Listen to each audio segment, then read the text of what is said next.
6 heures ce matin, le soutien de Bruno Retailleau aux policiers.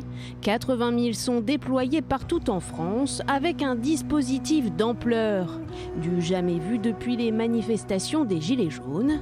Et cette consigne, la tolérance zéro. Autour de Paris, c'est des dépôts de bus, à Aubervilliers par exemple, à Saint-Denis.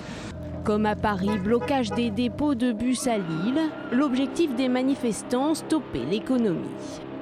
On veut aussi que les travailleurs prennent conscience que la balle est dans leur camp. Entre guillemets, pourquoi travailler si jamais on ne peut pas s'en sortir? Les travailleurs, justement, eux, ont anticipé la journée, comme sur les quais de cette gare de Melun.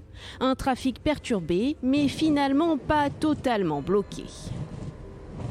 Matinée teintée par 95 tentatives de blocage, notamment devant les écoles avec des lycéens mobilisés et pas moins d'un tiers d'enseignants grévistes.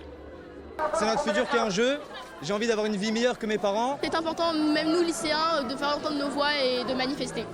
Il est midi. À Marseille, le cortège s'élance. J'ai travaillé jusqu'à 67 ans pour avoir une retraite quasi misérable. Et je ne peux plus supporter un monde où les nantis se gavent sur le compte des plus pauvres. Sur le Vieux-Port, Jean-Luc Mélenchon appelle à la censure du gouvernement Le Cornu. Qu'on en finisse et qu'ils viennent, comme c'est normal, devant l'Assemblée et qu'ils fassent le vote de confiance auquel s'est soumis son prédécesseur, M. Bayrou, après tout. Première épreuve de force pour Sébastien Le Cornu, qui est resté silencieux depuis le début de la journée. En début d'après-midi, 250 mobilisations partout en France.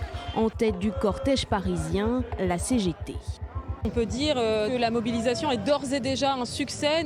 Plus d'1 million de manifestants selon la CGT, 500 000 selon le ministère de l'Intérieur.